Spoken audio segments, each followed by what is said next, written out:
안녕하세요. 지식과 통찰을 나누는 시간입니다. 오늘 우리가 함께 들여다볼 이야기는 혼돈 그 자체입니다. 한쪽에서는 비트코인 가격이 속절없이 무너지며 시장 전체에 공포의 그림자가 짙게 깔리고 있습니다. 투자자들의 비명이 화면 너머까지 들리는 듯합니다. 그런데 바로 그 순간 월스트리트의 거인들은 전혀 다른 움직임을 보이고 있습니다. 마치 폭풍우 속에서 유유히 낚싯대를 들이우는 노련한 강태공처럼 말이죠. 공포에 떠는 개인들과 기회를 포착하는 기관. 이 극명한 대립 속에서 우리는 과연 무엇을 믿고 어떤 신호를 따라야 할까요? 감정적인 동요를 잠시 내려놓고 거대한 자본의 흐름 뒤에 숨겨진 진짜 의도를 파헤쳐보는 시간이 되셨으면 합니다. 이 깊이 있는 분석이 여러분의 지혜로운 판단의 작은 등불이 되기를 바라며 오늘의 이야기가 유익하다고 생각되신다면 주변 분들과도 이 지식을 공유해 주십시오. 지식의 나눔은 우리 모두를 더 강하게 만듭니다. 현재 시장을 뒤흔드는 공포의 진원지는 바로 일본입니다. 최근 일본 중앙은행 총재가 마침내 금리를 인상할 수 있다는 가능성을 내비치자 글로벌 금융시장 전체가 숨을 죽였습니다. 이것이 왜 그렇게 중요하냐고요? 바로 엔캐리 트레이드라는 거대한 자금의 흐름 때문입니다. 쉽게 말해 거의 제로 금리나 다름없는 일본 엔화를 빌려서 미국 주식이나 비트코인 같은 고수익 자산에 투자하는 전략입니다. 지난 수십 년간 이 방식으로 전 세계에 풀린 돈이 무려 수천조 원에서 최대 2경 원에 달할 것으로 추정됩니다. 그런데 만약 일본이 금리를 올린다면 어떻게 될까요? 이자로 나갈 돈이 늘어나니 투자자들은 서둘러 자산을 팔아 엔화 빚을 갚으려 할 겁니다. 마치 거대한 댐의 수문이 한꺼번에 열리듯 글로벌 자산 시장에서 엄청난 유동성이 순식간에 빠져나갈 수 있는 위험이 도사리고 있는 것이죠. 실제로 12월 들어 엔화 가치와 일본 금리가 꿈틀거리자 비트코인 시장에서는 연쇄적인 레버리지 포지션 청산이 일어나며 가격이 급락했습니다. 이는 단순한 해프닝이 아니라 수십 년간 이어져 온 저금리 시대의 종말을 알리는 신호탄일 수 있다는 우려가 시장을 무겁게 짓누르고 있습니다. 두 번째 공포 시나리오는 디지털 달러라 불리는 세계 최대 스테이블 코인, 테더, USDT에 대한 신뢰도 문제입니다. 글로벌 신용평가사 S&P가 USDT의 안정성 등급을 가장 낮은 취약 등급으로 강등시켜버리는 충격적인 결정을 내렸습니다. S&P는 테더의 준비금 안에 비트코인 같은 위험 자산 비중이 너무 높고 정보 공개 또한 투명하지 않다는 점을 지적했습니다.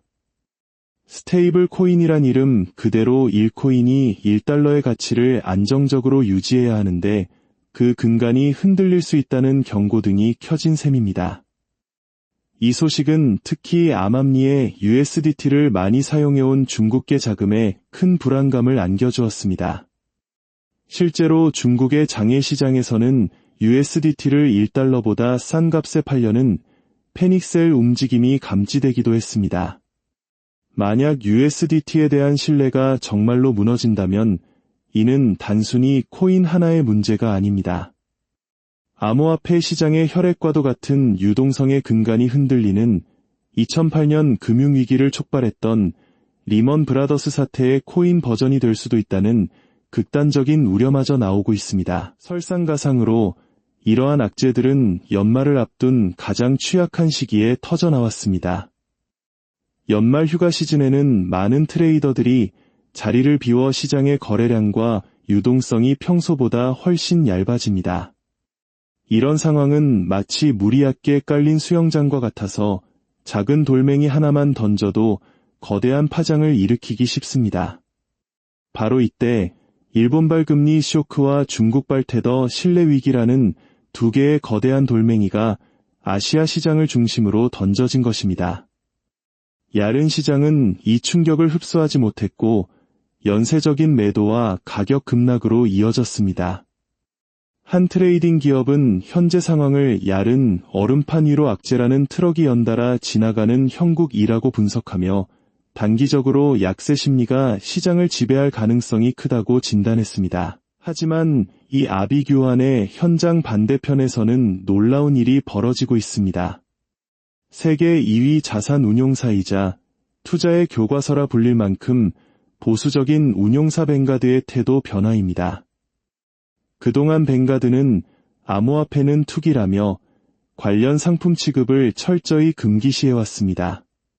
그랬던 그들이 마침내 고객들에게 비트코인 ETF와 펀드 거래를 허용하겠다고 선언했습니다.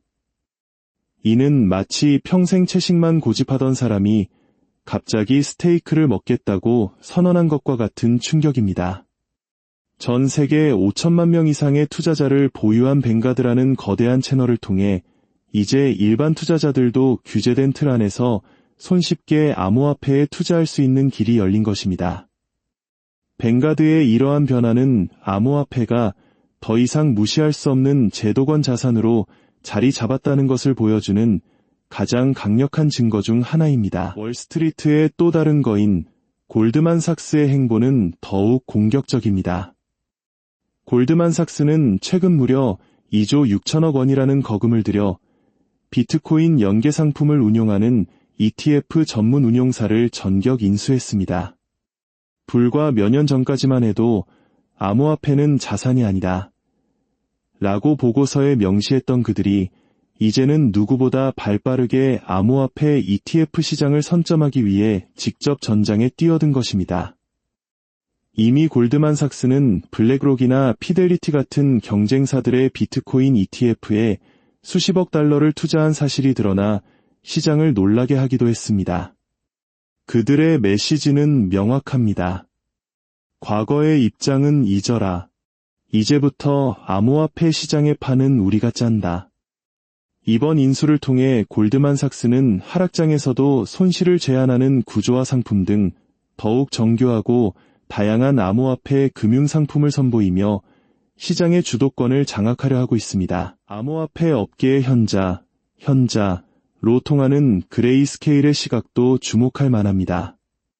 그레이스케일은 최근 보고서에서 현재의 가격 하락은 강세장으로 가는 길에 나타나는 지극히 정상적인 조정일 뿐 크게 우려할 필요가 없다는 견해를 밝혔습니다. 그들은 비트코인의 역사를 되짚으며 큰 상승 추세 속에서도 1년에 서너 번씩 10% 이상의 조정은 빈번하게 있었다는 점을 상기시켰습니다. 특히 이번 상승장은 과거처럼 개인들의 투기 광풍이 아닌 ETF 등을 통한 안정적인 기관 투자자들이 주도하고 있다는 점을 강조했습니다. 즉, 시장의 체질 자체가 과거와는 비교할 수 없을 정도로 튼튼해졌다는 분석입니다. 그들은 지금의 조정을 더 높이 점프하기 위해 잠시 무릎을 굽히는 과정에 비유하며 투자자들이 공포에 휩쓸리기보다는 오히려 이 기회를 활용해야 한다는 메시지를 던지고 있습니다. 마지막으로 비트코인 신념의 아이콘, 마이크로스트래티지의 이야기입니다. 비트코인 보유량 세계 1위 기업인 이 회사는 이번 하락장에서도 어김없이 우리를 실망시키지 않았습니다. 시장이 공포에 떨며 투매에 나서는 바로 그 순간 마이크로스트래티지는 비트코인 130개를 추가로 매수했다고 공시했습니다. 가격이 9만 달러 아래로 떨어지자 마치 기다렸다는 듯이 매수에 나선 것입니다. 남들이 공포에 팔 때 우리는 산다는 그들의 원칙을 다시 한번 몸소 보여준 셈입니다. 또한 앞으로 1에서 2년간은 비트코인을 단 한 개도 팔지 않고 회사를 운영할 수 있도록 충분한 현금까지 확보해 두었다고 발표하며 시장의 우려를 불식시켰습니다. 이들의 굳건한 믿음은 흔들리는 시장 속에서 개인 투자자들에게 하나의 등대와 같은 역할을 하고 있습니다. 오늘 우리는 시장을 뒤덮은 공포와 그 이면에서 벌어지는 거대한 구조적 변화를 함께 살펴보았습니다. 한쪽에서는 일본발 유동성 위기와 테더 리스크로 인해 당장이라도 모든 것이 무너질 듯한 공포가 엄습하고 있습니다. 하지만 다른 한쪽에서는 월스트리트의 가장 보수적인 거인들마저 미래를 내다보고 조용히 자산을 사들이고 있습니다. 단기적인 가격 변동성에 일희일비할 수도 있지만 결국 시장의 큰 방향성을 결정하는 것은 이러한 구조적인 변화일 것입니다.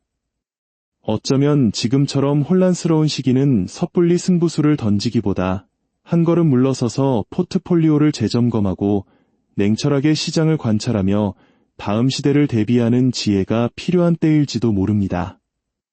부디 오늘 나눈 이야기들이 여러분 각자의 투자 전략을 세우는데 의미 있는 참고가 되기를 바랍니다. 변화의 파도 속에서 현명한 길을 찾으실 수 있기를 응원합니다.